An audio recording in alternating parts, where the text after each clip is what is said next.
tardes a todas y todos. Gracias por estar aquí. Gracias, Lucía, también por aceptar nuestra invitación. Que de alguna manera esta charla se enmarca pues en las actividades del cierre de semestre 23-2. Ha habido otras. A nosotros nos toca esta bien linda, que es hablar de cine.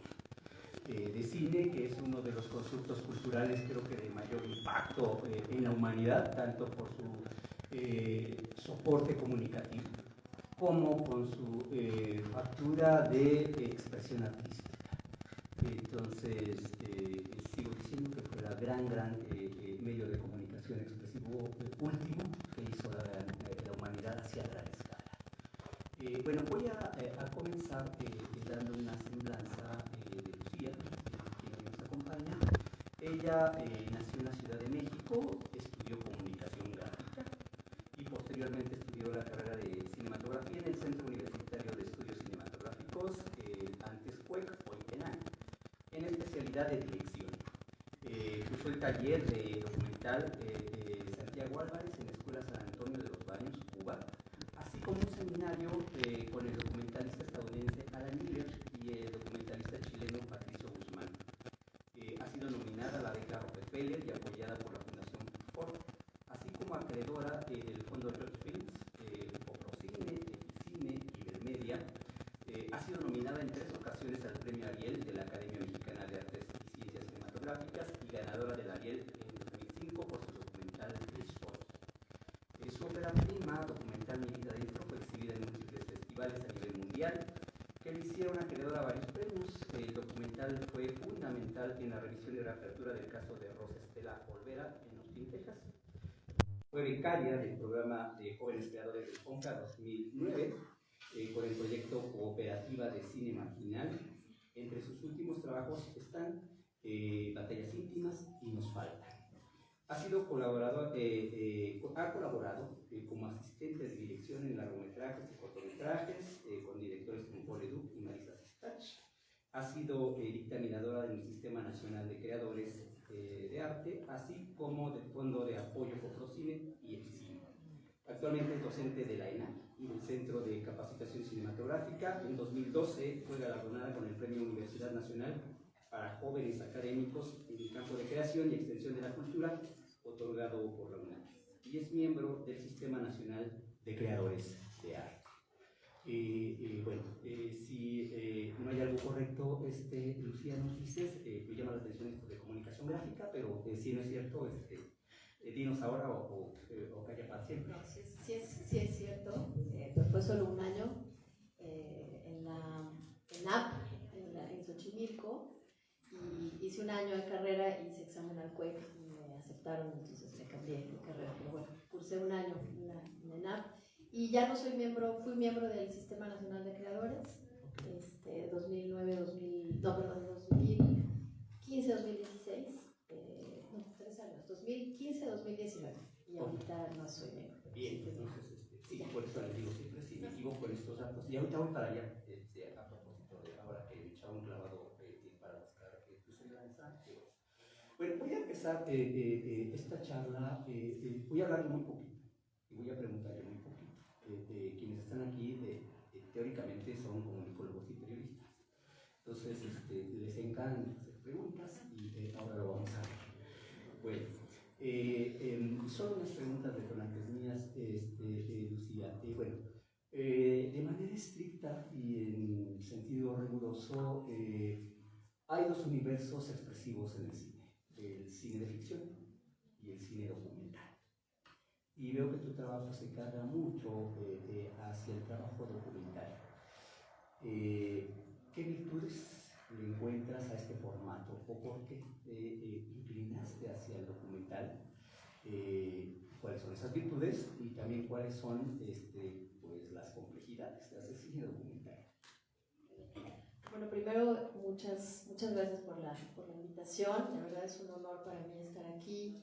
Es la primera vez que vengo a la FES Aragón y bueno, siendo universitaria de corazón, porque como dijo el maestro, no solo estudié en el CUEC, sino que pues ya llevo varios años dando clase en la ENAC, antes CUEC, y pues es mi alma mater. Y bueno, pues sí, efectivamente llevo muchos años haciendo documental. Yo estudié la carrera y me especialicé en dirección. Y justo fue en la escuela, fue en el CUEC, cuando empecé a tener pues, las clases de cine documental con el maestro Iván Trujillo, que ahora es el director de TV UNAM, y que me empezó a mostrar, pues la verdad, en esa época, les estoy hablando del 95, 96, o sea, hace muchos años ya, pues no era el documental, no se veía tanto como se ve ahora, no existían los festivales de cine documental que existen ahora, y principalmente ver documental internacional era como muy difícil, ¿no? Entonces pasaban algunas cosas en el CCU y ahí, por ejemplo, me acuerdo que vi La Batalla de Chile de Patricio Guzmán, un documental, otro documental muy importante para mí, que si no lo han visto se lo recomiendo, que se llama Tokyo Ga de Wim Wenders. Y fueron películas que me empezaron a simbrar de alguna manera. Y en la escuela, pues en las clases del maestro Iván Trujillo, con todo el cine que nos enseñó, documental, y que de alguna manera pues cumplía un poco como con esta búsqueda de narrativa de cómo podemos usar las herramientas cinematográficas para contar lo que nos importa y nos inquieta. Eso me empezó a pasar en la escuela y empecé a descubrir que el cine documental era en realidad un medio que podía ayudarme a hablar de las cosas que pues desde muy chica me empezaron a preocupar, que tiene que ver con pues los derechos humanos, la justicia, la igualdad, la desigualdad, etc. Y curiosamente hice mi tesis en la escuela, una ficción que se llama Todos los aviones del mundo, porque estaba tan decidida a hacer cine documental que dije, bueno, es la última vez que voy a hacer ficción, entonces una vez pues la practico y la hago y me divierto y ya después me voy a dejar el cine documental. Ahora pienso distinto, me he reencontrado con la ficción, pero pues sí, mis películas hasta ahora han sido documentales. Y lo que me sucede con el cine documental es que me gusta mucho encontrarme, y también me gusta y también es complicado porque es difícil encontrarnos con estas historias en la vida real, ¿no? Creo que es muy importante entender que quienes protagonizan las películas documentales son las personas que viven las historias. No son actores o actrices que representan un personaje de un guión escrito por alguien que tiene un camino trazado, tiene una historia trazada, generalmente pues definitiva, ¿no? Y que una vez que se despojan de esos personajes, cuando salen de un set, regresan a sus casas y regresan a su vida normal, ¿no? Y esos personajes pues se quedan en esas historias ficticias. Y lo que pasa con el documental es que trabajamos con mujeres y hombres y niños y niñas y niñas que representan esas historias, ¿no? Y que son atravesadas y atravesados por esos temas y que una vez que nosotras terminamos de filmar, esas historias siguen. La historia no se termina con la película, la historia sigue porque es la historia de sus vidas. Entonces me he encontrado con estas historias que he buscado, ¿no? Que en mi trabajo, en mis películas, son historias que busco a partir de los temas, porque son temas que me interesan, temas en los que no soy especialista, pero de alguna manera me acabo volviendo, porque son años de investigación y años de filmación y años de compartir con las personas. Y en ese camino, pues voy encontrando también una fuerte responsabilidad y compromiso con las personas con las que trabajo, ¿no? Entonces, siento que esa parte es la que más me motiva y me impulsa y me llena y me convence que el cine documental es muy importante porque más allá de algo que se dice muchas veces que es darle voz a la gente, yo no creo en eso, la gente tiene su voz, es cómo armamos estas historias juntas y juntos y cómo vamos encontrando pues sí, estas historias que la gente cuando quiere participar en nuestras películas quiere que se cuenten, ¿no? Son historias que quiere que otras personas conozcan, ya sea personales o de comunidad o de las historias de su pueblo, y creo que cuando hay esta necesidad de compartir la historia propia, pues es un ejercicio en donde se comparte la vivencia, ¿no? Y se comparte a partir de la experiencia. Y algo que también he aprendido es que las personas son expertas de sus propias vidas, ¿no? Entonces, cuando contamos estas historias a partir de quienes, como decía, son atravesadas y atravesados por estos temas, pues estas historias pueden ser muy, muy poderosas, ¿no? También hay complicaciones y hay riesgos que son que, bueno, muchas veces, y principalmente cuando estamos hablando, por ejemplo, con historias que están viviendo un proceso, no específicamente con un hecho de algo que ya sucedió, algo que ya sabemos pues, cómo fue su línea histórica, por decir así, sino un proceso, alguien que está, una historia que se está viviendo en ese momento, pues muchas veces no sabemos qué va a pasar, no sabemos cuál va a ser el desenlace. Y también estamos trabajando con personas que muchas veces son vulnerables, y están pues expuestas y que a veces pueden cambiar de opinión también y decir, ya no quiero seguir haciendo esta película, o mejor no pongas estas cosas que te dije, o no me siento muy bien porque sé que vamos a estrenar en 2 semanas, ¿no? Porque justo estamos hablando no con personajes creados de una ficción, sino con las personas que están siendo expuestas en un medio público, ¿no? Personas que probablemente pertenecían a un mundo privado se están exponiendo al mundo público y esas historias van a quedar plasmadas hasta que esa película exista, ¿no? Entonces, sí creo que principalmente creo que hay compromiso, no quiero decir que en las películas de ficción no lo haya, no, creo que sí, también lo hay, mucho, pero lo que hay en juego cuando estamos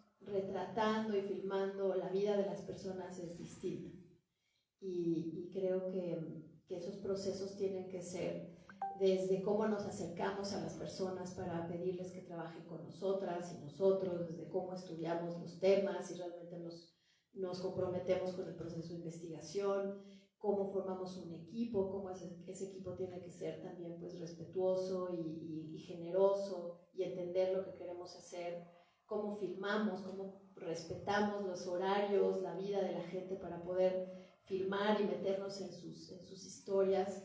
Y después, bueno, cómo editamos, ¿no? Cómo todo eso que nos contaron y todo eso que filmamos, que podemos tener, no sé, 30 horas de material con alguien, pues va a acabar en 1 hora y media, 2 horas, y cómo todo eso que nos contaron, todo eso que filmamos se reduce en algo y en un tiempo cinematográfico que estamos decidiendo, ¿no? ¿Qué de todo lo que nos dijeron nos importa más?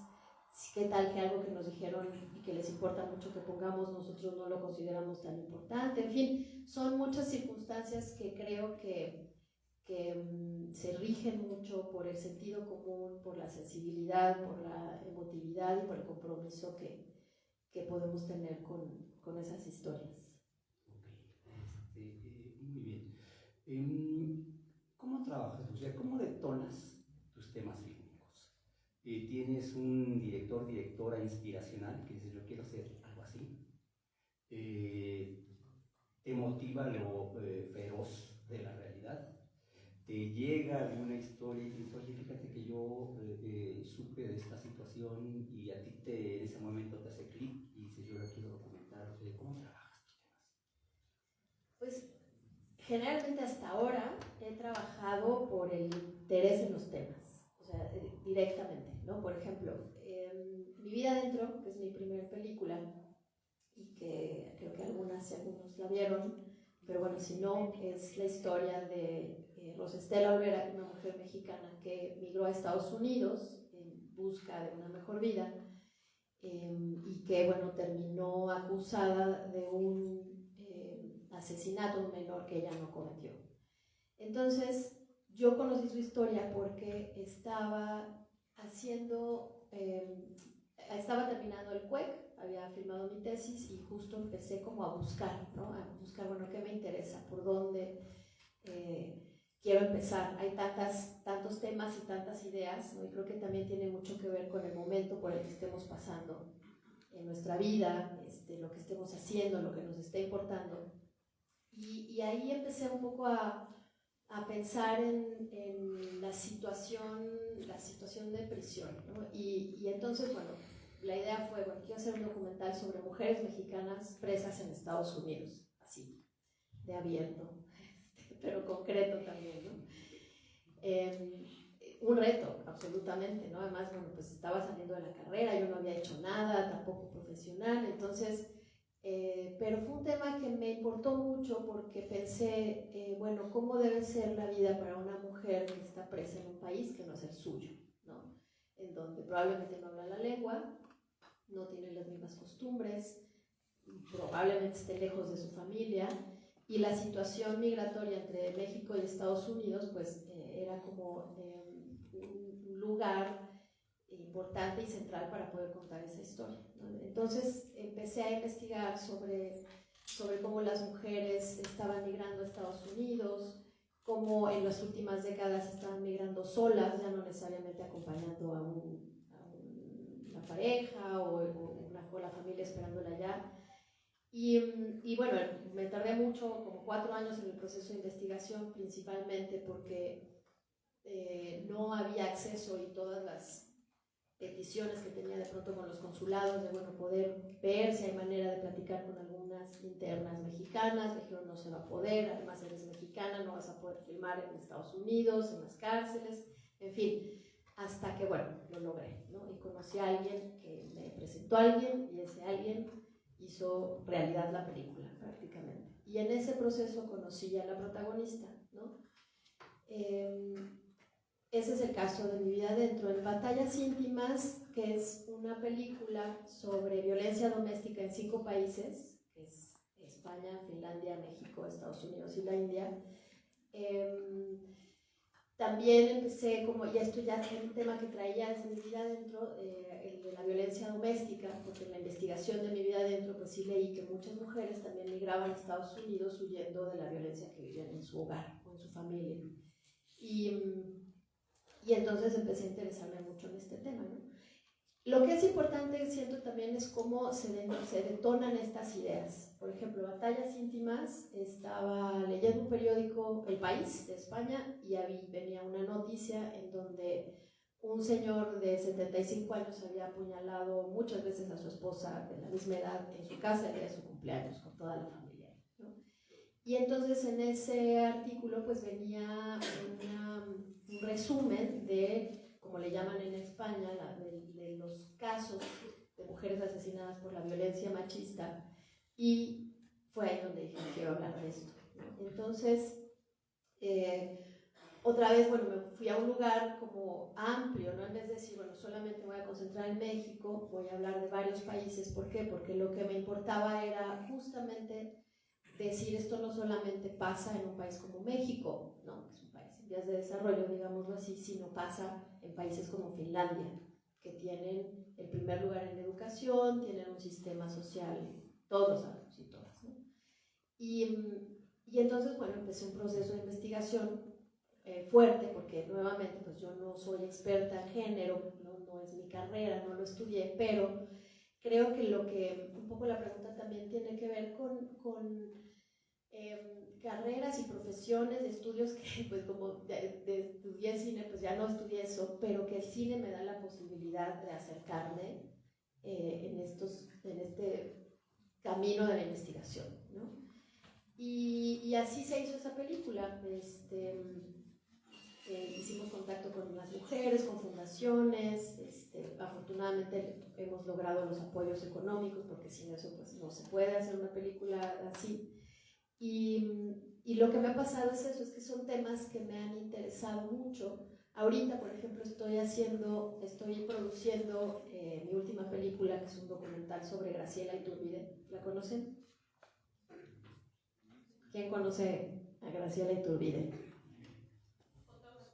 Ajá, es una, diríamos, y mucha gente dice que es la fotógrafa más importante actualmente, no solo en México, sino internacional. Búsquenla, lleva muchos años trabajando aquí en México y de afuera también, es extraordinaria. Y bueno, pues es una mujer que ha tenido una carrera excepcional en el arte y en la fotografía, y bueno, ahora estoy haciendo específicamente un documental de ella porque me interesa mucho su trabajo y su visión. Afortunadamente me dijo que sí, y entonces estamos haciendo un documental juntas. Y un poco así me acerco como a los temas y a las historias. A veces sí, de pronto por cosas de cargo me contratan de pronto para hacer algo, pero lo mío, lo que a mí me inquieta y me emociona, pues tiene que ver con esos temas que me interesan y me parece importante que se hable de ellos, ¿no? Estoy también acabando de editar la segunda parte de Mi vida adentro, que para quienes la vieron, contarles que Rosa salió libre en enero del 2021. La verdad es que mucho gracias a la película, porque sin la película no se hubiera conocido su caso.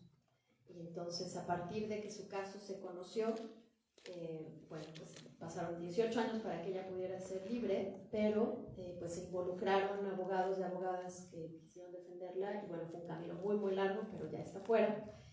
Y coincidió con que yo estaba haciendo la segunda parte de su historia, y en el 2018 empezamos a filmar otra vez con ella en la prisión, y en el 2021 la liberaron. Entonces es una historia que cuenta no solo la vida de Rosa en la prisión después de tanto tiempo, sino la de su hija y de su hijo, ya adolescentes viviendo en Estados Unidos, y la liberación de Rosa, ¿no? Entonces, bueno, son estas coincidencias también que de pronto, coincidencias o no, pero también, por ejemplo, a mí algo que me pasaba, les cuento muy rápido con la historia de Mi vida adentro, es que cuando filmamos la película y la estrenamos en el Festival de Morelia, ganó el Festival de Morelia y empezó a ir muy bien. Y empezó a irse a festivales a todos lados del mundo y empezó a ganar premios, y a mí me empezó a ir muy bien. Pero era muy difícil para mí entender que una película me estaba a mí llevando a un lugar profesionalmente pues importante, y que la protagonista de mi película estaba en la cárcel. Entonces también son ese tipo de contradicciones que uno vive cuando filmas, cuando te estás contando el mundo real, y que son cosas con las que hay que sobrellevar, y que más que nada hay que saber qué hacer, ¿no? Yo un poco no sabía qué hacer, bueno, ¿qué hago? No puedo hacer muchas cosas porque pues no soy abogada, soy cineasta.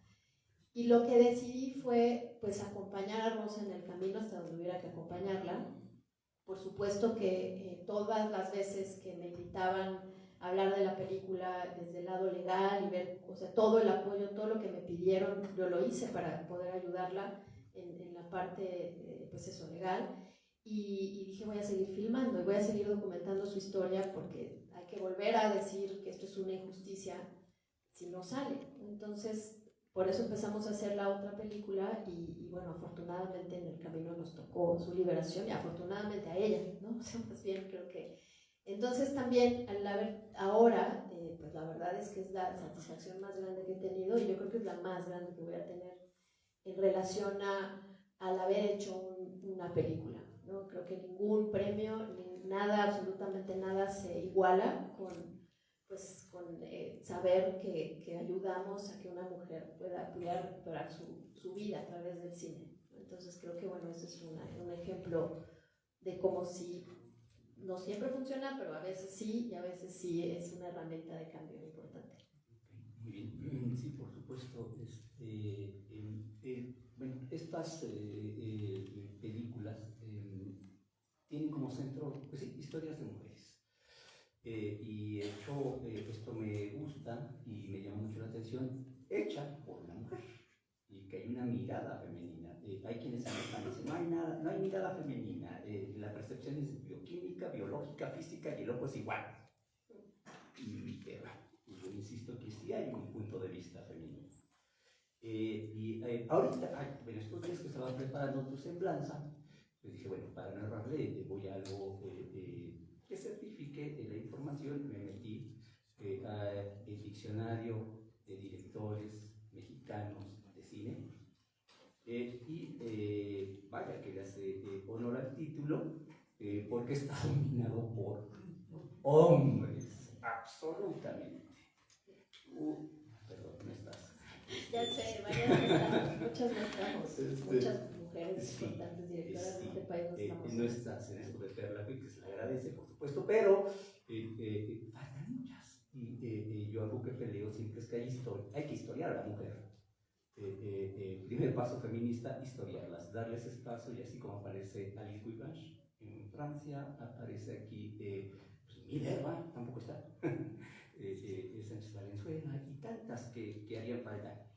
Y en este sentido yo te quiero preguntar cuál es el estatus de la creadora documentalista femenina en nuestro país.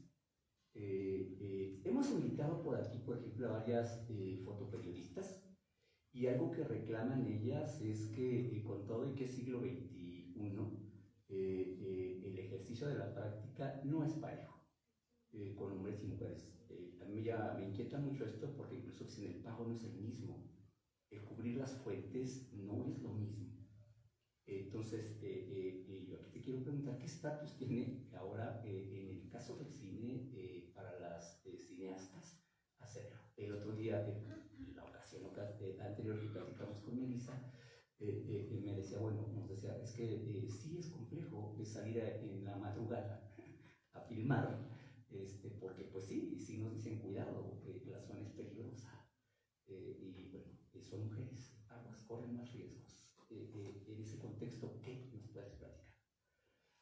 Sí, bueno, antes quisiera nada más sí contar, por ejemplo, que el Festival de Morelia está haciendo un compendio de cineastas contemporáneas. Sí, y yo estuve en este primer grupo, digámoslo así, se salió en diciembre, nos invitaron a hacer unos autorretratos, lo cual fue todo un reto y estuvo bonito y divertido, y ahí están en YouTube si los buscan. Si buscan en internet, sí, creo que es el compendio de cineastas contemporáneas. Y bueno, la idea es hacer varios grupos de varias mujeres directoras, justo creo que un poco pensando en cómo sí es importante, ¿no? Y bueno, sí, comentar que lo del diccionario varias nos sorprendimos, porque pues no, somos varias muchas que no estamos. Y de entrada, desde el nombre, pues en vez de decir directores y directoras, pues ya uno asume que pues las directoras van a ser pocas, ¿no? Yo creo que hay varios factores que sí nos ponen en desventaja. Creo que, pero también siento, no solo al ser maestra y ver pues a mis alumnas que están haciendo cosas muy importantes, y exalumnas que también se están abriendo paso en este mundo del cine, que sí lleva muchos años siendo un mundo principalmente de hombres.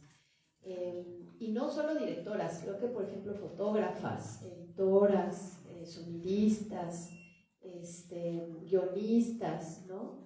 Creo que somos, o sea, mujeres que queremos funcionar en todos los campos diversos del cine. Y lo que pasa con la dirección específicamente documental, creo que tiene que ver con mucho, por ejemplo, también con la vida personal de cada quien. No es lo mismo si eres mamá a si no eres mamá. Ser mamá, yo soy mamá, entonces si soy una mamá que me importa mucho mi hijo, entonces sí, me parece que es importante pues dedicarle tiempo, ¿no? El papá de mi hijo, mi ex marido, es fotógrafo, es cinefotógrafo de cine, que es el que fotografió Batallas Íntimas, y tiene muchísimo trabajo también. Entonces, lo que pasa, por ejemplo, con las parejas que somos parejas que estamos en el cine, o la mamá y el papá, todos trabajamos mucho, generalmente la verdad es que somos las mujeres cineastas las que vamos relegando un poco nuestro mundo, ¿no? Y no es que no hagamos las cosas, sí las hacemos, pero creo que nos toma mucho más tiempo, porque no podemos dedicarnos 3 meses a escribir o a filmar así de, bueno, ya me voy y regreso en 4 meses. Generalmente eso es un poco complicado para quienes somos las mamás. Y sí creo que los hombres tienen como más esa oportunidad porque son las mamás cineastas las que cuidan a los hijos y a las hijas, ¿no? Entonces, bueno, eso yo creo que no es un problema, pero es una situación. Y luego creo que, por ejemplo, hay algo interesante que ha estado pasando, que es, y cómo ver esto también, que es la cuota de género. Sí es cierto que en los últimos años las productoras y las plataformas están buscando más mujeres directoras, por ejemplo, para series y películas de encargo, ¿no? Lo cual creo que es bueno, pero creo que esto tendría que responder no solamente a una cuota de género, sino a te estoy contratando a ti porque me gusta tu mirada y me gusta cómo filmas, o porque efectivamente siento que esta película tiene que ser filmada por una mujer, porque etcétera, etcétera, ¿no? Creo que sí creo que hay un mundo que se está abriendo más a esto, pero la verdad es que al principio fue un poco como a fuerza, ¿no? Pensando, y principalmente lo sabemos después de tú, cómo pues todas estas importantísimas situaciones que empezaron a salir y a conocerse también a poner pues a la profesión de las mujeres en un lugar en donde pues durante mucho tiempo se ha condicionado a favores o a si haces lo que yo quiero, etcétera, ¿no? Bueno, ya es otro tema, pero tiene que ver. Y lo que creo que es importante es entender también que, por ejemplo, además yo he estado en las comisiones de nuevo ingreso del CCC y de la ENAC, y las dos escuelas ahorita tienen 50 y 50%, 50% de hombres y 50% de mujeres, cosa que es nueva, ¿no? En mi generación éramos 5 mujeres de 15. Siempre, históricamente, a salvo, no sé, 2, 3 generaciones, fueron muchos más hombres que mujeres. Y a la fecha, la verdad es que sí es importante recalcar que son menos mujeres las que hacen el examen que hombres, ¿no? Son menos chavas las que deciden aplicar a la carrera de cine, y esto yo creo que tiene, y lo hemos platicado entre colegas, tiene mucho que ver también con las cosas que tienen que hacer las mujeres en sus propias casas, ¿no? Y las posibilidades con que ellas mismas se ven de acceder a una escuela de cine, de creer que pueden ser cineastas también, lo que quieran ser, el mundo del cine que ha sido, pues sí, representado más por los hombres, y que muchas veces ellas mismas tienen roles en sus casas que son difíciles de dejar, ¿no? Porque son las hermanas que cuidan, o es sí, ¿no? O es la que ayuda a la mamá, etc. O sea, sí nos hemos encontrado con situaciones en donde para las chicas es más difícil hacer estos exámenes. Entonces creo que la desigualdad de género en el cine viene desde ahí también, ¿no? Desde la cantidad de mujeres que quieren hacer cine, pero a lo mejor sienten que no es su lugar, o familiarmente no pueden, o en fin, ¿no? Siento que hay como distintas situaciones. Pero al mismo tiempo sí creo que hay un mundo en donde muchas más mujeres están dirigiendo, están contando sus historias y están haciéndolo desde un lugar también muy, con mucha seguridad de que sus historias, que nuestras historias valen la pena ser contadas, ¿no? Nos falta mucho para tener la igualdad que hay que tener, pero bueno, creo que se está peleando por ello, y que por supuesto también hay una gran comunidad de compañeros que están haciendo las cosas para que eso suceda. Sí, pues nada más para aclarar, y bueno, esto que yo sostengo de que si hay un punto de vista femenino no tiene que ver con la química ni la física del ojo, sino por un asunto de experiencia. No es lo mismo que yo salga a la calle que salga una mujer.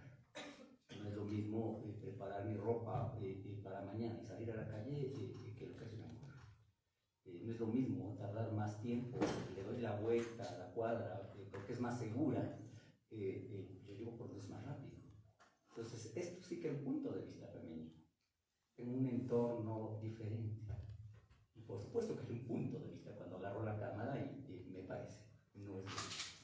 Y a eso me refiero. Bueno, esto que se está grabando y que me entiende el mundo. Lucía, hay, desde mi punto de vista, vasos comunicantes muy claros entre el cine documental y el periodismo.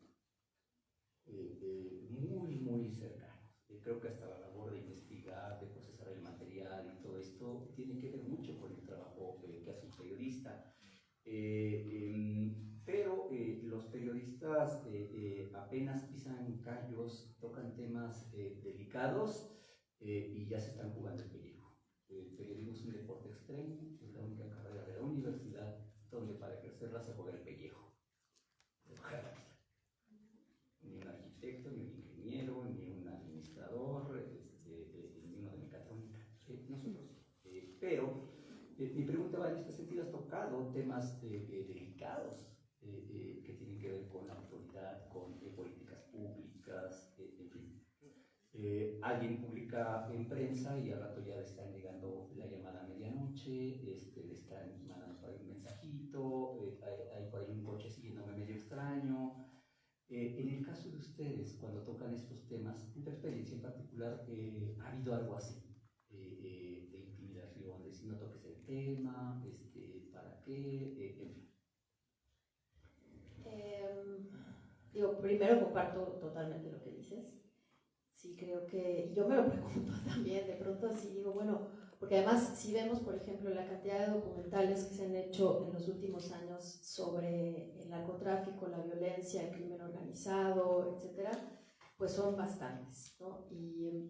Y sí creo que yo no he tocado esos temas, pero quienes sí y que conozco, principalmente compañeros, directores, pues sí, por lo menos en todo el proceso de rodaje están con pues, cuidados extremos y sabiendo que, bueno, que si hay posibilidades de que pasen cosas, ¿no? Porque justo tal vez no se publique en los periódicos o no dan una entrevista en la radio o no tienen su página de YouTube, pero son películas que pues acaban muchas veces denunciando, ¿no? Siento también que hay algo que tiene que ver con la temporalidad, ¿no?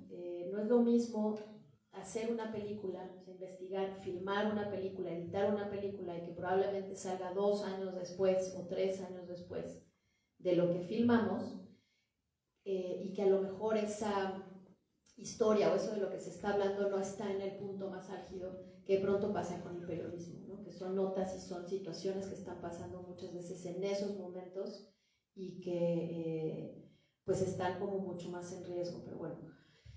A mí en lo personal nunca me ha pasado nada. Sí tuvimos pues situaciones principalmente que tuvimos que cuidar mucho con Batallas Íntimas, con la película de violencia doméstica, porque efectivamente pues son mujeres que están hablando y diciendo cosas muy fuertes en contra de sus exparejas en la película, ¿no?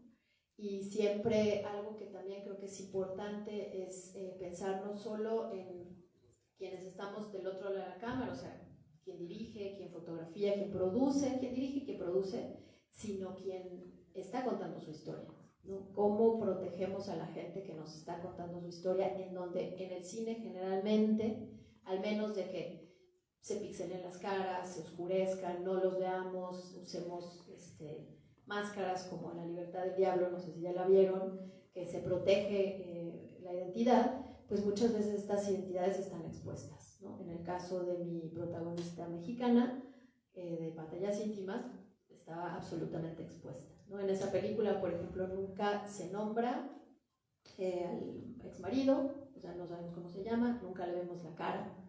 Entonces, pues solamente si conoces a la pareja o los conoces a ella o a ellos, puedes identificar que es él, si no, no. Y eso fue completamente a propósito, principalmente pensando en su seguridad, ¿no? Entonces, creo que sí, creo que sí pueden y sí han habido riesgos, ¿no? Sí, yo sé historias de directores que pues han tenido que cuidarse cuando sus películas se estrenan, porque también de pronto la gente piensa que a lo mejor gana uno mucho dinero con el cine documental, lo cual no es cierto. Entonces, si son tus entrevistados, son personas que, pues no sé, están en prisión, o estuvieron en prisión, o estuvieron en una situación complicada, pues de pronto puede venir por ahí algo difícil, ¿no? Entonces sí creo que sí, o sea, sí creo que es distinto, pero también creo, por ejemplo, hay historias de directores, Christian Poveda, un director francés, que hizo una película en El Salvador que se llama, ¿te acuerdas? La vida loca. Sí, de los bueno, a él pues lo acabaron asesinando, las maras, porque bueno, pues tenía ahí ciertas reglas que cumplir, después de haber firmado con ellos, en fin, o sea, sí hay situaciones y sí han habido historias, ¿no? Creo que el cine, y creo que por ejemplo para mí alguien que ha sido un referente importantísimo ha sido Kapuscinski, que efectivamente periodista, ¿no? Y que reportero de guerra y que pues terminó haciendo unos libros fantásticos a partir de sus propias experiencias y que me parece que resuenan muchísimo en el cine documental y en quienes nos queremos acercar a contar esas historias. Muy bien. Cierro con esta pregunta y para que ya pase el público a preguntarte. Sé que están inquietos con ganas de hacer preguntas a partir de tus películas que vieron y las comentamos siempre en apreciación, pero dije, ahora sí, no me pregunte nada. Las va a responder en vivo y en directo la directora, y entonces nada más esta última, ahorita a propósito de esto de la idea que se tiene de que ganan mucho dinero, pues sí, pues un imaginario, cuesta mucho hacer cine, mucho. Entonces, en este circuito de producción, distribución y exhibición, que es el viacrucis del cine mexicano, sí está marcado y cruzado por varios factores de por qué es complicada el cine en México. Hay mucha gente que cree que el cine mexicano es la época de oro y que ya no hay nada.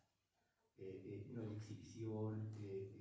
Yo sé que son muchos elementos multifactoriales. Dos que creas tú, que son los principales para que sea visible este cine, el que hacemos nosotros. Bueno, definitivamente creo que la distribución y la exhibición tienen mucho que ver, ¿no? Sí, y es que es algo que venimos arrastrando desde hace mucho, que las películas, o sea que, bueno, uno, el cine es primordialmente un negocio para quienes tienen las salas de cine en este país, no todas, es que existe el cine Tonalá, en fin, o sea, hay cines que claro, necesitan sostenerse, pero que yo creo que pues, la esencia es el amor al cine, ¿no? Creo que pues, no sé, si solo como un negocio, pues lo que quieres es poner películas que llenen las salas y que te reditúen y que no solo recuperes, sino pues hagas un negocio y una empresa de eso, ¿no? Y muchas veces te lo dicen, es que estas son empresas y tienen que ver por su bienestar. Y entonces creo que también eso, que yo recuerdo de niña, la verdad, había muchísimos cines y había muchas salas pequeñas. Yo sí sentía que esas eran salas, pues te sentabas a ver una película, ¿no? Y que no era lo que es ahora, que es realmente, son empresas que se dedican a eso. Y entonces siento que eso se perdió, sí creo que se perdió y que perdimos algo que, por ejemplo, en Francia y en algunas partes de Estados Unidos, creo que como Nueva York, por ejemplo, que siguen existiendo estas salas pequeñas, complejos en donde es un pasillo y hay dos salitas y hay películas que quedan mucho tiempo ahí y la gente, no importa si hay 2 o 3 personas en la sala, está bien, ¿no? Aquí si una película no llena el primer fin de semana, pues probablemente no pase la tercera semana y la segunda ya la mandan a horarios extraños. Y entonces siento que hay como poco respeto al cine desde ese lugar, desde el espectador y la espectadora. ¿Cómo vemos cine? ¿Por qué vamos a una sala de cine? ¿No? Eso no quiere decir que cuando vamos al cine a ver una película en uno de estos lugares, pues no disfrutamos la película, sí, pero también lo que es cierto es que no hay opciones. No hay opciones de verlas en otros lados más que pues eso, en los cines pequeños, en el CCU, en el cine Tonalá, en algunos complejos chiquitos que sigan manteniéndose, lo cual también, pues ya con las competencias que existen es muy difícil mantener un cine así. Y creo que, no sé, o sea, creo que es bien difícil pensar en cómo vamos a salir de este esquema en donde efectivamente sigue siendo aplastante la cantidad de salas que se le dan a una película de Hollywood a una película mexicana que está estrenando ese mismo fin de semana, ¿no? Y lo hemos visto con películas muy buenas y muy importantes, muy comprometidas y que pues dura un poquito. ¿Por qué? Porque no las dejan lo suficientemente en el cine, ¿no? Y ya tampoco esto que pasaba antes, cuando ni siquiera tenemos internet, ¿no? Y que solo había el periódico y las críticas y las reseñas en los periódicos y el boca en boca. Oye, ve a ver esta película que está buenísima. Y entonces, claro, si la película dura un mes en el cine, pues sí, el boca en boca funciona. Ahora eso ya ni siquiera, porque te dicen, ve a ver esta película, la buscas al fin de semana siguiente y ya no está, ¿no? Y el riesgo por el que estamos pasando ahora con las plataformas, que bueno, también mucha gente puede decir, bueno, claro, pero ahí está, y hay documental mexicano, y hay ficción también. Sí, pero pasa lo mismo. La verdad es que la gente prefiere ver, en muchos casos, otras películas, otras series. Ahorita, por ejemplo, bueno, afortunadamente en Netflix está la última película de Ernesto Contreras, El último vagón, y bueno, le está yendo bien esta semana. La que sigue ya va a pasar a otro lugar, ¿no? Pero creo sí, creo que son muchos factores, como dices, pero principalmente creo que tiene que ver, claro, primero con que haya acceso a la producción y que quien quiera hacer películas pueda hacer películas, pero después creo que una vez que estas películas están hechas, y principalmente los documentales, la verdad es que es un camino muy difícil para la distribución y la exhibición. Entonces, por eso uno hace un documental sabiendo que ese dinero que se invirtió no se va a recuperar, muy probablemente, ¿no? O sea, el 95% seguro que no se va a recuperar y que no vas a poder, por ejemplo, este asunto de tener regalías por tus películas es muy difícil para quienes hacemos cine documental.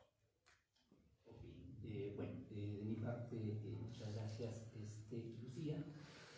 Pues bueno, ahora cedemos la palabra al público para que hagan preguntas. Creo que hay muchas preguntas porque sí, entonces bueno, no comentamos absolutamente nada, pero bueno, sí. Bueno, va.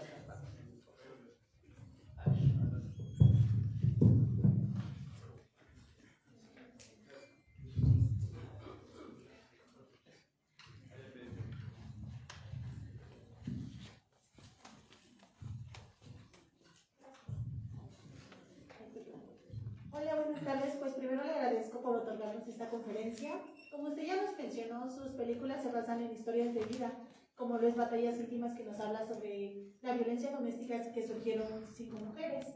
Pero yo al ver su biografía de usted y su filmografía, me llamó mucho la atención el de Nos Faltan, en el cual usted usa una fotografía de animación y una narración totalmente distinta, empezando porque es un cortometraje de 5 minutos. Me gustaría, ¿qué le inspiró, qué la llevó a usted a narrar este tema que habla de los 43 estudiantes desaparecidos de Iguala? ¿Por qué lo contó de esa manera? Bueno, gracias. Sí, un poco todo empezó porque me buscaron de Amnistía Internacional, junto con otras directoras y directores, para hacer un largometraje que estuviera conformado por varios cortometrajes, específicamente hablando de Ayotzinapa y de lo que pasó.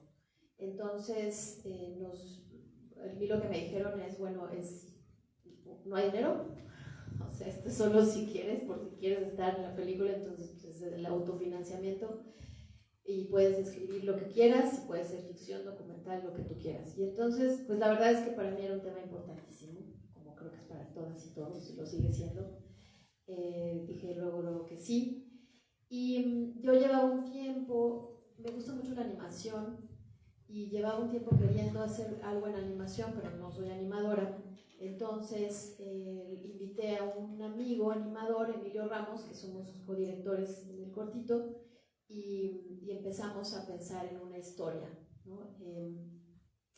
Pensamos en la importancia de la memoria, en la importancia de que esto no se olvidara, de que nos importaba mucho, pues sí, de alguna manera contribuir a algo que fuera distinto también. Ya existían ya algunos documentales que se habían hecho, ¿no? Largos documentales, y yo la verdad tenía ganas de explorar algo un poco más poético, y entonces pues nos pusimos a pensar en la idea y así fue como surgió esta idea, y filmamos algunas cosas sobre las que él y su equipo trabajaron ya en animación, pero algo que también nos importaba era utilizar archivo, ¿no? Por ejemplo, si lo viste, salen dos muchachos de Ayotzinapa, que es un video que sacamos de YouTube, y está rótulo, así está hecha la animación sobre ellos, y todo el audio de la primera parte es audio, pues archivo, ¿no? De noticias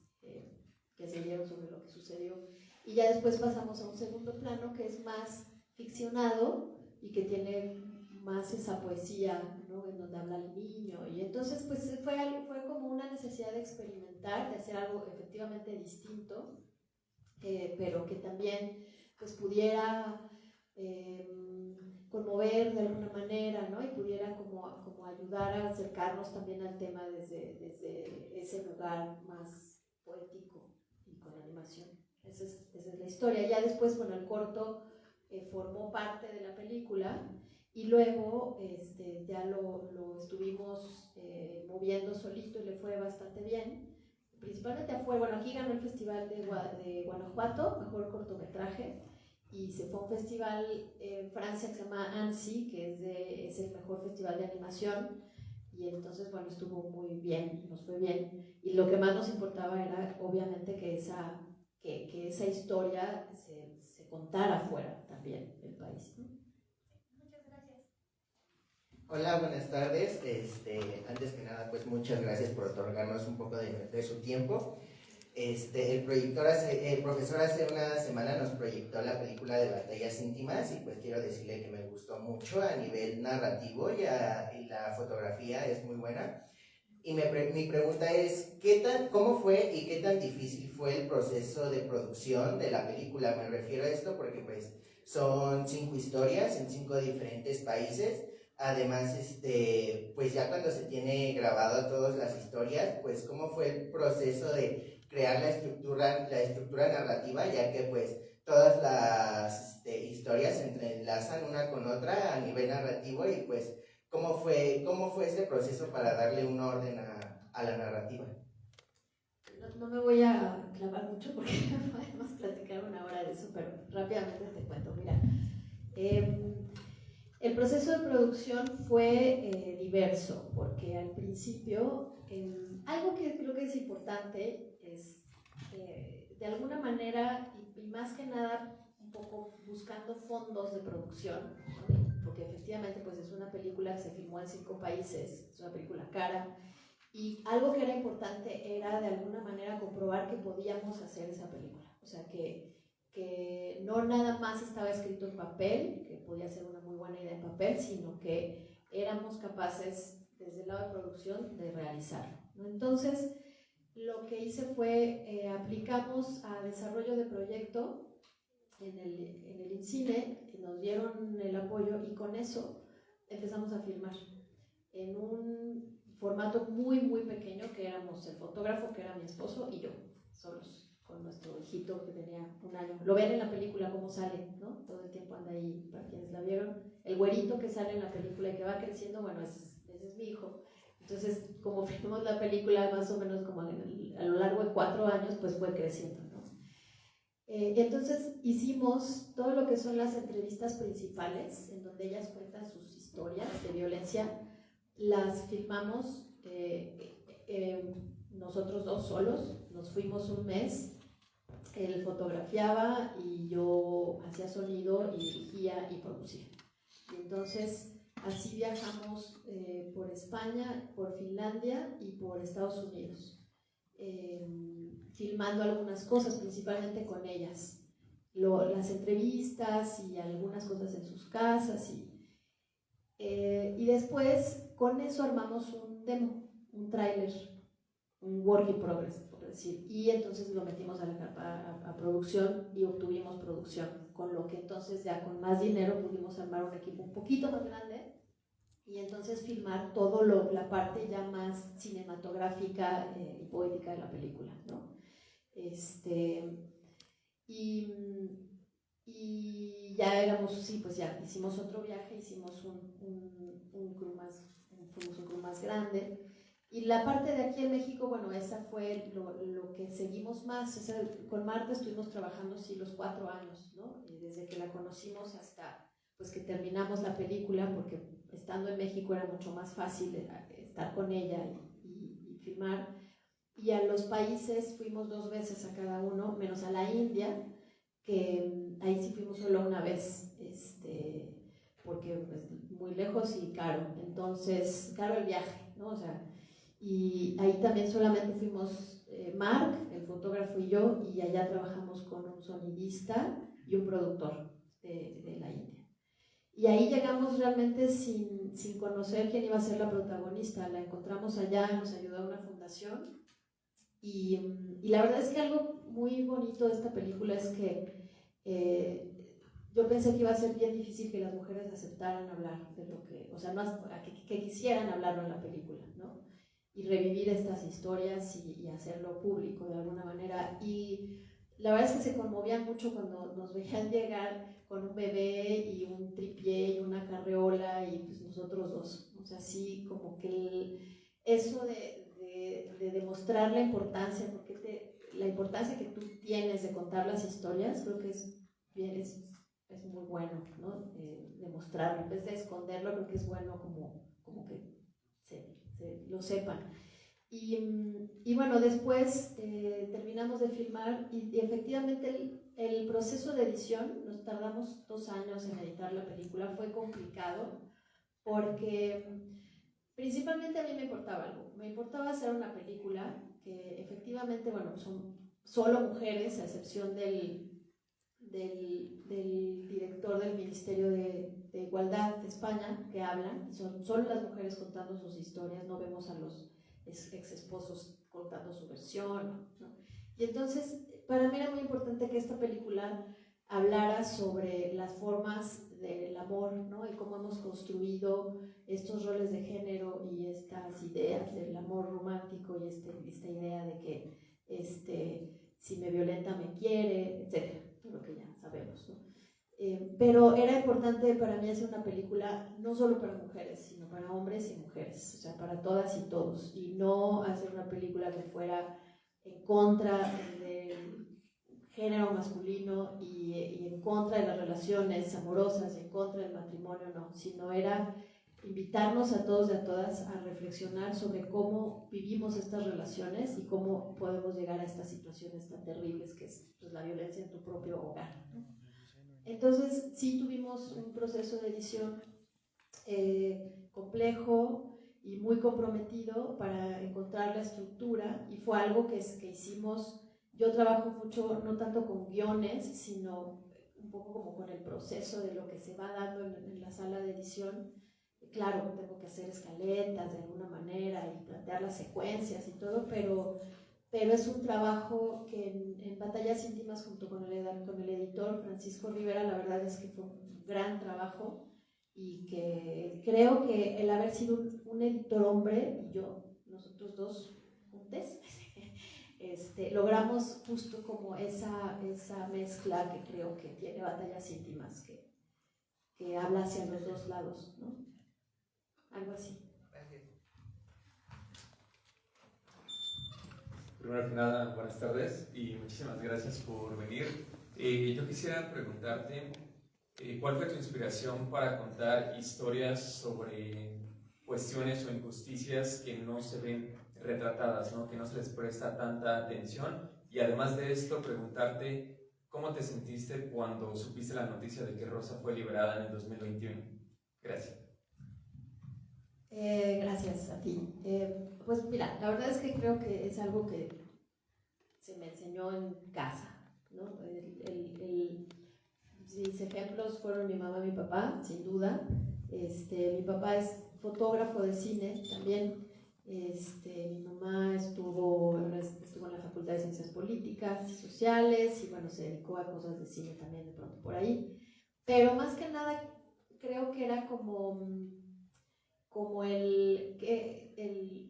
no sé cómo decirlo, pero pues un poco la inquietud de poder dar nuestros puntos de vista y ver qué podemos hacer para tratar de cambiar las cosas que nos parece que no están bien, ¿no?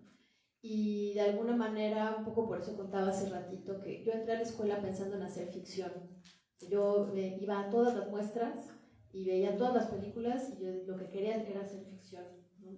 Así, de los grandes maestros, directores y las directoras. Y en la escuela fue cuando me di cuenta que el documental era lo que yo quería hacer, porque era una manera en la que podía o no, pero por lo menos iba a estar la intención de hablar de estas historias y tratar de cambiar algunos contextos, ¿no? Que también es muy ambicioso eso, y hay muchas personas que piensan que es muy ambicioso pensar que el cine puede cambiar las cosas, y muchas veces no se logran, pero otras sí se logran, ¿no? Entonces creo que también me interesa un poco por pues escarbar por ahí, ¿no? Y efectivamente me he dedicado a contar principalmente historias de mujeres en las últimas películas, y es algo que me ha nacido y que se me ha dado así, ¿no? Y creo que tiene mucho que ver también con pues cómo estas historias, y principalmente, por ejemplo, digo, Mi vida adentro, por supuesto, pero Batallas íntimas ha sido una película muy importante en muchos medios académicos y en refugios, y para las mujeres que trabajan específicamente con la violencia doméstica, porque de alguna manera lo que me han dicho es, bueno, esa película lo que hace es resumir muchas de las cosas que trabajamos con las mujeres y que llevamos años y años tratando de que las interioricen, ¿no? Y al verse entre ellas reflejadas, que no solamente les pasa a ellas y no solamente pasa en este país, por ejemplo, sino pasa en todos lados, hay una... no se sienten solas. O sea, en fin, creo que tiene que ver con pues, tratar de hacer que estas historias también, aunque sean temas súper comunes y que están ahí, desgraciadamente, pero están ahí, ¿no? Ver cómo encontramos estas historias para que además pues dejen de ser solo cifras, ¿no? O estadísticas, sino que veamos rostros, tengamos nombres, y entonces empaticemos también con estas situaciones que están ahí en la cotidianidad todo el tiempo. Y cómo me sentí cuando supe lo de la liberación, pues la verdad, o sea, increíble, no te lo puedo describir todavía, pero además, como estábamos filmando, yo estaba en contacto con las abogadas, me avisaron, era algo que, era una audiencia que venía meses postergándose, ¿no? Entonces, en realidad fue algo que se decidió en muy pocos días, era enero del 2021, en donde todavía el COVID estaba pues bastante fuerte, ¿no? Y estaban las restricciones, no podíamos viajar a Estados Unidos sin una PCR, y la PCR te la entregaban en 3 días. Entonces, lo que hicimos fue, filmamos la audiencia por Zoom, porque fue por Zoom, y fue un día de audiencia, y al día siguiente la jueza dio su veredicto, y ahí ya nosotros pues ya habíamos comprado boletos de avión, el productor, el fotógrafo, el sonidista y yo, y pues sin saber realmente si iba a salir o no, pues la idea era ir, ¿no? Y esperándole el resultado de nuestra PCR. Y entonces, pues por Zoom fue que me enteré que la jueza dijo pues que había sido una injusticia atroz en contra de ella, que no podía pasar un día más en la cárcel y que la iba a liberar, ¿no? Entonces, lo que hicimos, la verdad es que fue un sentimiento increíble, porque además hablé con ella, me llamó cuando salió de la prisión, me llamó en el teléfono de la abogada, y luego yo hablé con su mamá. Entonces, ¿no? Pues las emociones completamente desbordadas, la verdad. Y logramos que una directora y fotógrafa que vive en San Antonio pudiera filmar la salida de Rosa, porque la liberaron en San Antonio, y nosotros llegamos al día siguiente, y al día siguiente se casaba su hija. Entonces, como cuento, hasta como final feliz de película gringa, pues nos reencontramos con Rosa, y al día siguiente fuimos a la boda y filmamos la boda, y en fin, ¿no? Y claro, ahí no acaba, ¿no? Porque ella está pues, en la búsqueda de rehacer su vida y por supuesto que su situación con los hijos pues, no es la misma que si ella hubiera podido ser su madre. Entonces hay todo un camino ahí de restauración que se tiene que hacer, pero pues eso, como comentaba hace rato, ¿no? Yo creo que la satisfacción va a ser o sea, la mayor de mi vida en ese sentido.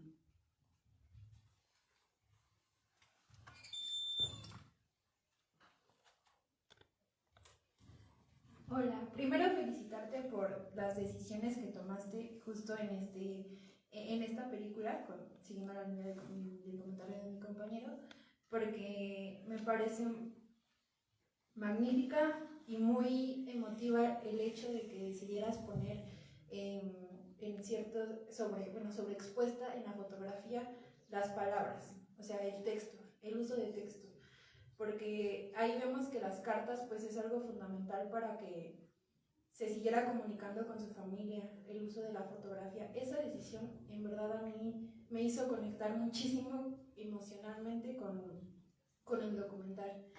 Y yo tengo una pregunta, en este medio, que ya lo vienen comentando en este conversatorio, pues que ha sido violento para las mujeres, ¿te tocó o te ha tocado tener alguna experiencia con algún hombre, difícil o que te haya puesto trabas para realizar tu trabajo por esta cuestión de género? Creo que tal vez lo más complicado, digo, afortunadamente como directora no, porque pues algo que he hecho también es rodearme de colegas que me respetan y que nos respetamos mucho y que nos conocemos desde hace tiempo y que en realidad pues, lo que nos une es la pasión por el cine, por hacer y contar estas historias y trabajar en un ambiente respetuoso y además pues amoroso y divertido si se puede, ¿no? Creo que lo más difícil fue cuando asistí dirección en las películas, en los largometrajes, porque bueno, fue hace mucho y la verdad es que también creo que habíamos bien poquitas asistentes de dirección mujeres. Ahora ya hay más, ¿no? Y ya creo que es un terreno también en donde pues ya se ha logrado emparejar un poco este asunto, pero algo que sí pasaba, y yo creo que sigue pasando, pero tal vez un poco menos, pero que sí pasaba era que yo lo veía con mis compañeras fotógrafas, pues que de alguna manera tenías que masculinizarte en el set, ¿no? Porque, pues sí, o sea, como que tal cual, pues es mujer y va a asistir dirección y esto no venía ni del director ni de la directora, ¿no? Venía muchas veces pues de los equipos de producción o del staff o de, no sé, ¿no? O sea, es como, pero la verdad es que nunca fue nada grave ni nada que no me permitiera hacer mi trabajo, solamente creo que pues intimidante y de alguna manera, pues eso, ¿no? O sea, cómo tienes que de pronto adoptar ciertos roles en un set, en donde eso creo que sí ha ido cambiando, pero antes era muy fuerte, como principalmente, por ejemplo, las fotógrafas sí tenían que adoptar un rol más masculino para que fueran aceptadas por su propio equipo de trabajo, ¿no? Entonces, afortunadamente nada grave y nada que me haya impedido hacer mi trabajo. He trabajado con muy buenos colegas hombres y muy buenos compañeros y la verdad es que también ahí me siento muy, muy afortunada en ese sentido.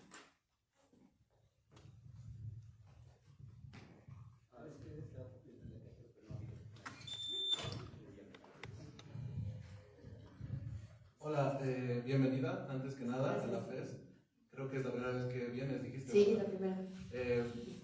Bueno, tú mencionaste algo hace rato en toda esta conversación que me pareció muy atinado y muy cierto, que dices que las películas acaban, pero las historias no, en este caso del cine documental. Ahí yo tengo mi duda gira en torno a cómo manejar todos estos sentimientos que estás contando a través del cine y separarlos de a lo mejor tu experiencia como ser madre o en tu vida personal, en tus relaciones diarias. Me refiero a cómo ¿cómo podría ser que no te llegue a afectar todo lo que estás contando o todo lo que estás filmando y investigando en tu vida personal? Porque al final de cuentas creo que hasta cierto punto se convierte en parte de tu vida, ¿no? Es algo con lo que tienes que, como dijiste hace rato, que cargar o sobrellevar durante todo el tiempo que pase, que se estrene la película y todo eso. Y me preguntaba si hasta cierto punto no llegas a sentir que como no hay una conclusión positiva en alguna historia de la que tú cuentas en tus documentales, si acaso no llegas a sentir que esa historia no ha terminado de la mejor manera y si se vuelve una parte de tu vida con la cual tienes que vivir. O sea, aunque en este caso, como mencionan mis compañeros, en el caso de, la verdad es que no he visto la película, pero en el caso de la señorita de Rosa, que fue liberada, creo que hasta cierto punto las cosas resultaron de manera positiva, pero todos sabemos que no siempre pasa eso, ¿no? Que puede, así como pudo pasar eso, pudo haber pasado totalmente lo negativo. Entonces, ¿cómo sobrellevar todas esas emociones cuando precisamente se vuelven parte de tu vida? Sí, bueno, creo que es una pregunta muy importante, porque además, y creo que esta pregunta la podemos responder muy distinto, aunque hagamos lo mismo, ¿no? Quienes hacemos cine documental. Y creo que tiene que ver con la decisión personal de qué tanto nos involucramos o no con las historias. Y sí creo que creo que puede ser una decisión. Para mí a mí lo que me ha pasado es que he entendido que son dos momentos distintos. Uno, el momento en el que estamos filmando, en el que pues, es justamente, por ejemplo, con los testimonios, ¿no? Que podemos enfrentarnos a situaciones muy complicadas, dolorosas, y que además tenemos que llevar y seguir y hacer que sucedan, ¿no? Es como el momento en el que estamos filmando y entonces ahí, claro que hay sentimientos y hay emociones y muchas veces las compartimos con la gente con la que estamos trabajando, o sea, quien estamos, por ejemplo, entrevistando, pero también es un momento en donde tenemos que ser pues, muy profesionales porque estamos filmando una película, ¿no? Entonces estás viendo que más o menos cómo está el cuadro y qué está haciendo el fotógrafo o la fotógrafa, o sea, estás pensando en qué pregunta sigue, cómo esto que se está despertando, que está yendo, si está sucediendo positivamente hacia el lugar hacia donde tú quieres que vaya la conversación, y cómo muchas veces también son conversaciones en donde la gente pues revive cosas, ¿no? Y entonces son conversaciones bien difíciles que tenemos también que pensar, que para mí ha sido muy importante el trabajar mucho en cómo vamos terminando y hacia el desenlace de esas conversaciones, cómo no dejar a la gente en un punto y en un lugar de recuerdo y de dolor, porque pues ya hicimos nuestra entrevista y ya tenemos lo que queremos y entonces ya las personas se van mal a sus casas, ¿no? Por decir algo, sino cómo es un trabajo y es un proceso que desde que empieza hasta que termina tenemos la responsabilidad también de cómo estamos llevando esas conversaciones. Entonces, y cómo estamos filmando, ¿no? Creo que para mí lo que ha pasado es que se ha combinado entre el momento en el que filmo y que por supuesto todas estas emociones están y muchas veces nacen ahí, ¿no? Y el cariño por la gente empieza también ahí.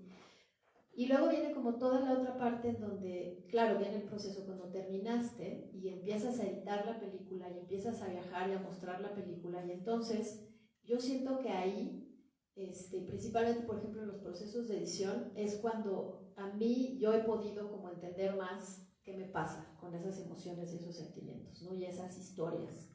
Y entonces las trabajo y las dejo salir. Y entonces no es que, porque también siento que el reprimirlas y decir, no, esto no tiene por qué afectarme, en mi caso no es así. O sea, yo sé que hago esto también porque me afecta y quiero que me afecte. O sea, es importante para mí sentir las cosas que están pasando. No solamente decir, voy a hacer una película para que todos ustedes sientan y yo no, ¿no? Para mí ha sido importantísimo crecer, no solo profesionalmente, sino emocionalmente, como persona, humanamente, como mamá, como pareja, como hija, al haberme encontrado con todas estas historias, de haberme atravesado, ¿no? Yo sí siento que me han hecho, aunque suene cursi, mejor persona. Y sí siento que me han hecho mucho más consciente de mis contextos y de los contextos de otras personas. Y me han hecho todavía sentirme mucho más comprometida, ahora sí con mi valor universitario de la UNAM, ¿no? De haber tenido el privilegio de haber estudiado en la escuela de cine y haber sido educada en la educación pública, y entonces también como eso puedo yo regresarlo a mi sociedad, ¿no? Y para mí es muy importante que en ese proceso haya un involucramiento personal, porque entonces si no, también creo que si no nos involucramos emocionalmente con nuestras historias y nuestras películas, muchas veces esa emoción no va a estar, no se va a ver, ¿no? Y creo que más que huirle a las emociones o involucrarnos personalmente con las historias, creo que hay que trabajarlas y hay que acoger y aceptar las que queremos que estén, tal vez otras no, y esto no es necesario que se haga como si ya está, ¿no? Por eso creo que es una decisión personal. Pero para mí ha sido muy importante mantener las historias en mi vida. Como decía, digo, Rosa y yo nos escribimos por WhatsApp, estamos en contacto, y ya es parte de mi historia de vida sin duda, ¿no? No nada más porque hice una película y estoy acabando otra, sino porque me comprometí también personalmente con ella y con su historia. Y por ejemplo, exacto, mi vida adentro pues fue un final muy terrible y muy doloroso, y ella por muchos años estuvo presa y ahora salió, pero si ella siguiera en la prisión y yo estuviera ahorita acabando la segunda película, pues entonces sería lo mismo, volver a mostrarla y volver a ver a dónde podemos llevar esta película para que la podamos ayudar a salir, ¿no? Afortunadamente ya está fuera, pero la intención de hacer esa segunda película era esa, era seguir ayudándola y seguir contando su historia para que pues se hiciera justicia en algún momento. Entonces, pues creo que es importante trabajar nuestras emociones hacia estas historias que contamos y entenderlas y aceptarlas y no negarlas, y también se vale alejar si no queremos estar ahí, ¿no? Y entender que pues son procesos de vida, porque efectivamente trabajamos con personas a las que les pasan estas historias.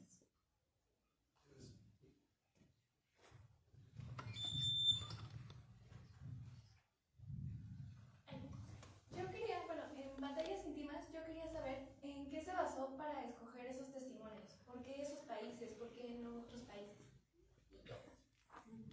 Sí, bueno, México, porque pues es mi país, ¿no? Y es de alguna manera también el que representa América Latina. Estados Unidos, porque cuando estaba en el proceso de investigación, me encontré con varias cosas que me parecieron muy importantes, que tenían que ver con muchos casos de mujeres que en los 70s, por ejemplo, y 80s, habían sido atribuidos a asesinos seriales, y que en realidad habían sido casos de mujeres que habían sido asesinadas por sus esposos, ¿no? Y era algo que no se había, o sea, que la violencia doméstica no estaba como apuntando a la posibilidad de esos asesinatos. Y bueno, empecé a desarrollar una línea de investigación por ahí. Y después, cuando empecé a trabajar específicamente con algunos refugios en Nueva York, pues me interesaron ya las historias de ahí. España, porque, bueno, la idea, como les contaba hace ratito, salió de un periódico de España, y justo con esto, les estoy hablando del 2008, este momento, en España empezaba a hacerse como más público el asunto del problema de la violencia doméstica, ¿no? Y empezaban como a publicar pues la cantidad de mujeres asesinadas, sus nombres, quiénes eran los esposos, y empezaron como pues eso, a observar como más de cerca el problema, y empezaron a hacer algunas cosas mucho antes que nosotros, por ejemplo, acá, ¿no? Finlandia, porque justamente pues es un país súper rico, con la mejor educación no sé si este año sigue siendo, pero pues estaba hasta hace unos años, era el país con la mejor educación del mundo, con unas políticas sociales pues importantes, ¿no? En donde, pues yo te digo que, o sea, a lo mejor no te imaginas que en un país así la cantidad de violencia doméstica sea tan grande. Y la India, porque me importaba tener un país asiático, y me importaba mucho también hablar del matrimonio, que ahora, bueno, ha bajado un poco, pero en ese momento, cuando yo fui, todavía el 90% de los matrimonios eran arreglados entre familias, ¿no? En el 2012 filmamos allá. Entonces también me interesaba mucho saber, bueno, qué pasaba con eso, y con esto que vemos en la película de que una vez que una mujer es entregada a la familia de su novio, pues ya no puede salirse de esa casa, no puede regresar a su familia, y menos si es una situación de violencia, ¿no? O sea, ya que también eso, bueno, ha ido cambiando. Entonces, digo, de alguna manera eran como países que me ayudaban a hablar del contraste de culturas, de razas, de religiones, y también me importaba que de alguna manera pues estábamos hablando de distintos países, o sea, de distintas fuerzas económicas, ¿no? La violencia doméstica ha estado incrustada durante mucho tiempo en un lugar, ahora ya también ya eso ya ha ido cambiando, ya lo vamos conociendo de otra manera, pero en donde solo pasa pues en países en desarrollo, países pobres, en hogares en donde no hay educación, en donde no hay cultura, etcétera, etcétera, ¿no? Y a mí me importaba mucho decir, no, eso no tiene que ver, o sea, claro que puede ser un detonante, pero no tiene que ver totalmente, ¿no? Puede pasar en cualquier lugar, por mujeres y hombres que tienen cualquier profesión, ¿no? Y entonces por eso me importaba hacer estos contrastes, y a las mujeres las fui encontrando en el camino, y fueron pues mujeres que quisieron hablar conmigo y que tenían historias muy poderosas, y más que nada también me importaba que fueran estas 5 historias que son pues afortunadas, ¿no? Justo historias de mujeres que lograron reinventarse, salir de ahí, pedir ayuda, que encontraron ayuda en las personas que las ayudaron, y que tenían muchas ganas de compartir su experiencia para otras mujeres que estuvieran en esa situación.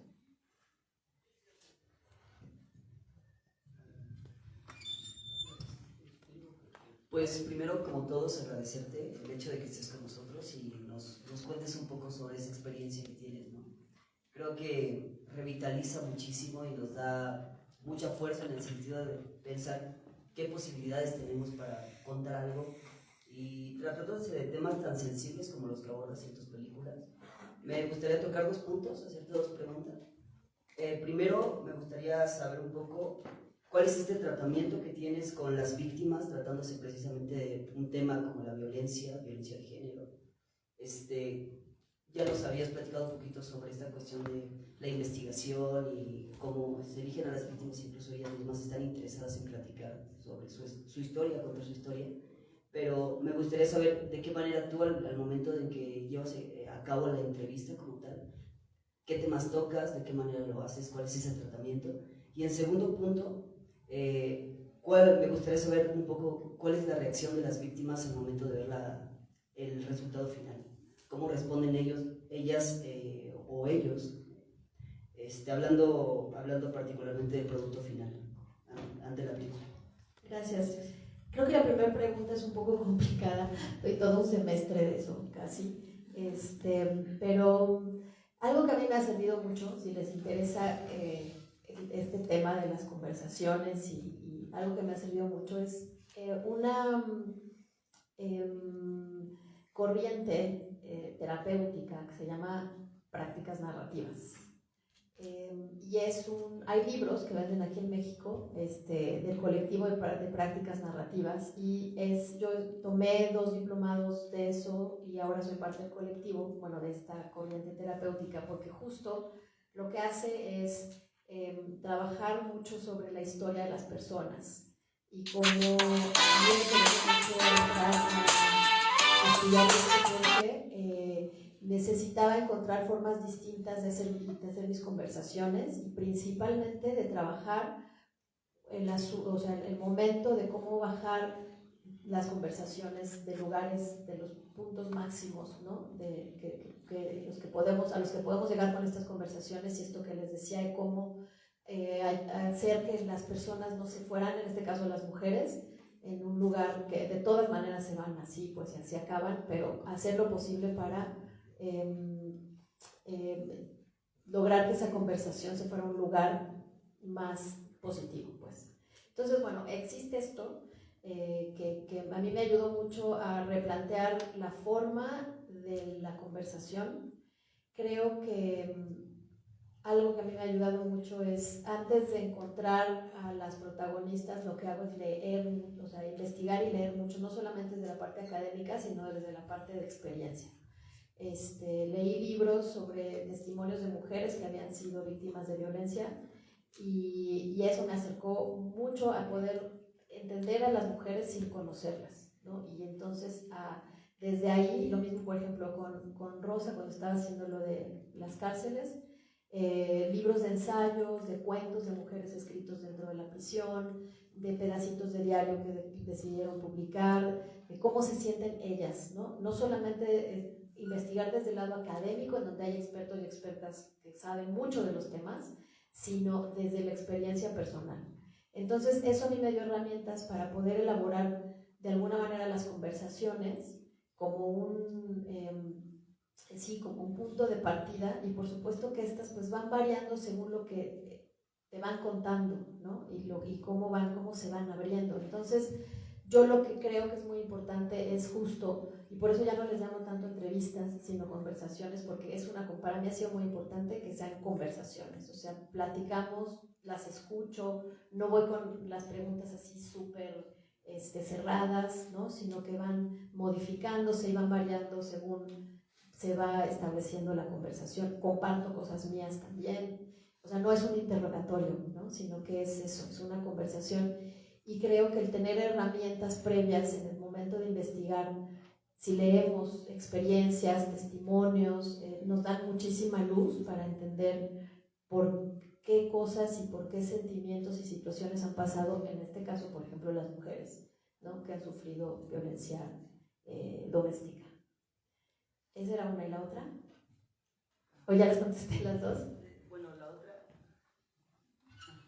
Gracias. La otra era con respecto a cuál ha sido la respuesta de las víctimas Sí. con el producto final, ya con la película.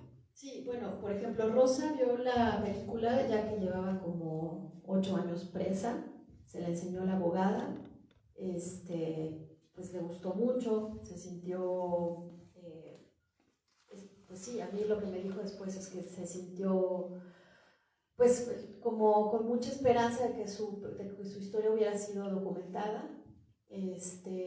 Después, con Batallas Íntimas, Marta, que vive aquí en México, la primera vez que vio la película yo le di un DVD y la vio en su casa, no se sintió muy bien, porque efectivamente lo que pasa es que son expuestas, ¿no? Si se acuerdan de Batallas Íntimas, pues Marta de alguna manera pues está pasando por todo este proceso de la custodia de su hijo y por todo este proceso como muy doloroso en cuanto a la justicia y todo lo que le estaba pasando. Entonces se sintió muy expuesta, ¿no? Y ella estaba todavía, pues la verdad es que estaba muy vulnerable en ese momento. Entonces pasaron unos meses y fuimos al Festival de Guadalajara y ya volvió a ver ahí la película y ya estaba ella en otro lugar también emocionalmente, entonces se vio a sí misma desde otro lugar, ¿no? Y algo que era muy importante para mí de que ella fuera al festival era que pues la película resonó en muchas mujeres que estaban en el público, que habían vivido cosas similares, y al final de la función pues hablaron con ella y hablaron con ella desde una experiencia que se compartía, ¿no? Y le agradecieron mucho pues, su fuerza y su valentía de haber dado su testimonio, y entonces ella ya se colocó en otro lugar un poco, ¿no? De todas maneras yo sé que le cuesta trabajo verse y ver la película, y por eso les decía, o sea, no es que, ¿no? O sea, son situaciones vulnerables y en donde pues por supuesto que ella se siente expuesta, pero bueno, la película le gusta, le parece importante, pero sí se siente así, ¿no? Entonces, pues sí, esa es la verdad.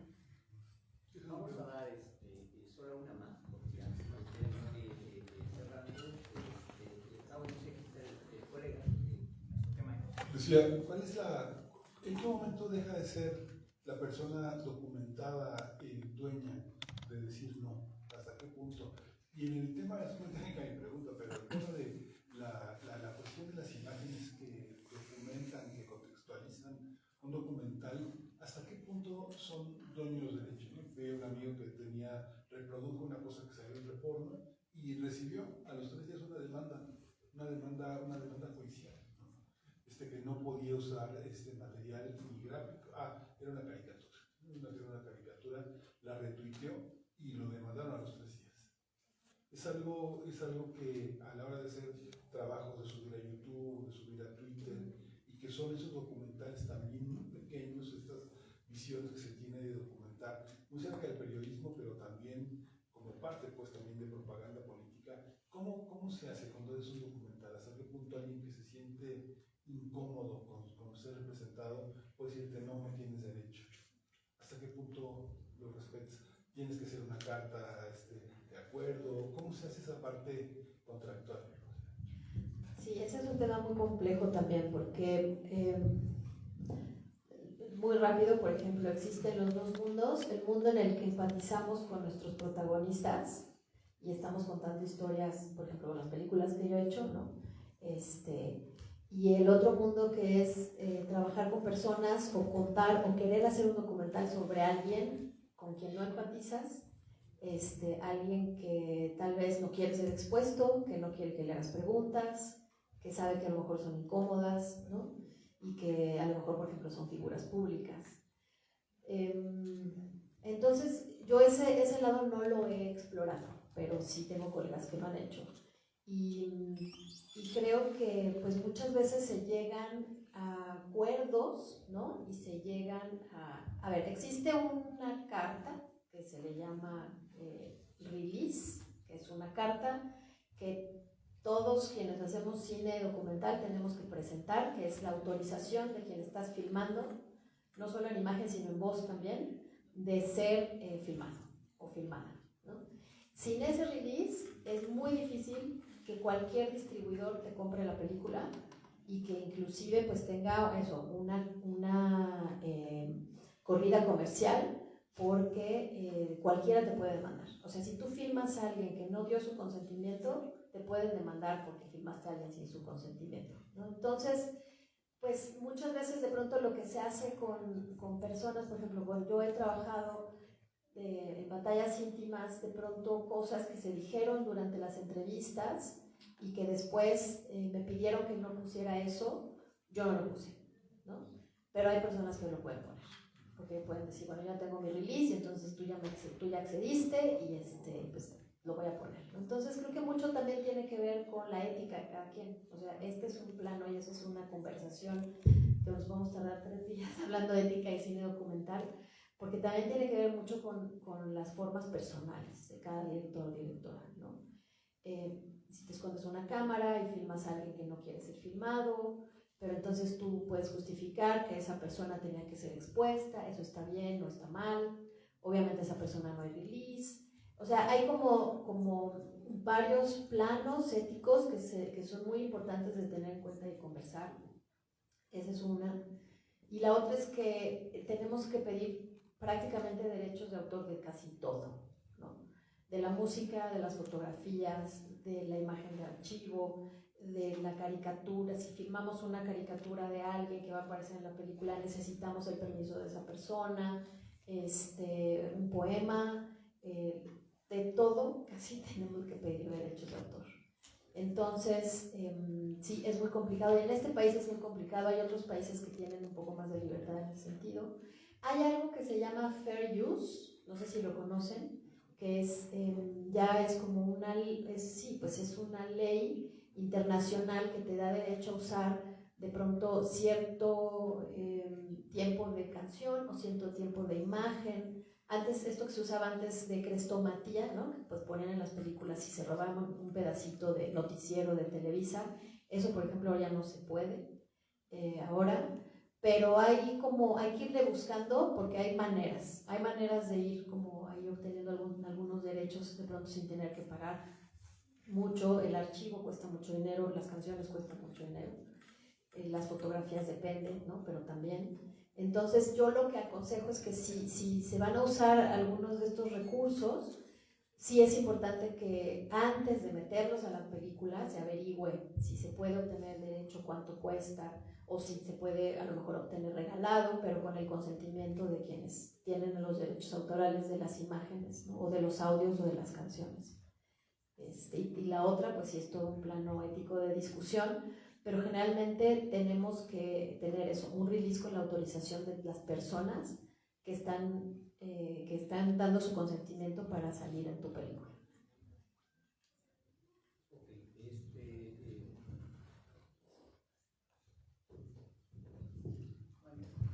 Ok, pues bueno, con esta pregunta estaremos cerrando, Lucía, no sin antes agradecerte tu generosidad por venir a esta charla.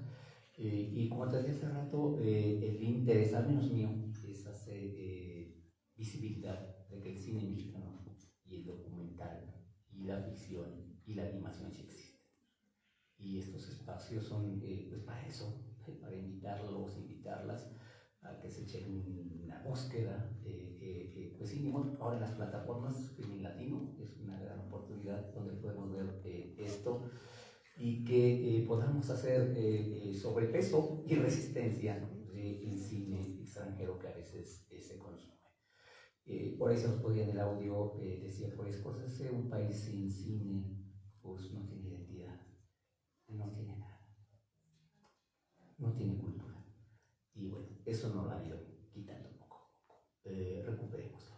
Muchas gracias, Lucía. Y bueno, ya conociste la FES Aragón, ahora te vamos a palabrar para que cuando salga la versión 2 y la otra peli, pues la vengas a platicar y a presentar de mi vida adentro. Muchas gracias y bueno, gracias también a todos quienes estuvieron aquí presentes y a quienes estuvieron conectados por el Facebook. Gracias a todos. Muchas gracias. Y acuérdense que este fin de semana empieza Filmonam. Es un gran lugar para ver cine mexicano también. Vayan.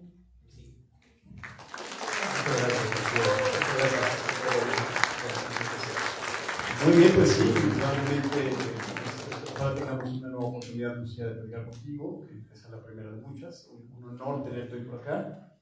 Y bueno, pues a nombre del licenciado Gabriel Lara Granados, jefe de la carrera de Comunicación y Periodismo, procedo a leer el reconocimiento. La Universidad Nacional Autónoma de México y la Facultad de Estudios Superiores Aragón, la carrera de Comunicación y Periodismo, otorgan el presente reconocimiento a la cineasta documental Lucía Grajá por su participación en el conversatorio sobre el trabajo fílmico que se llevó a cabo hoy, 30 de mayo, aquí en el Centro Tecnológico de la FES Aragón. Muchas gracias, Lucía.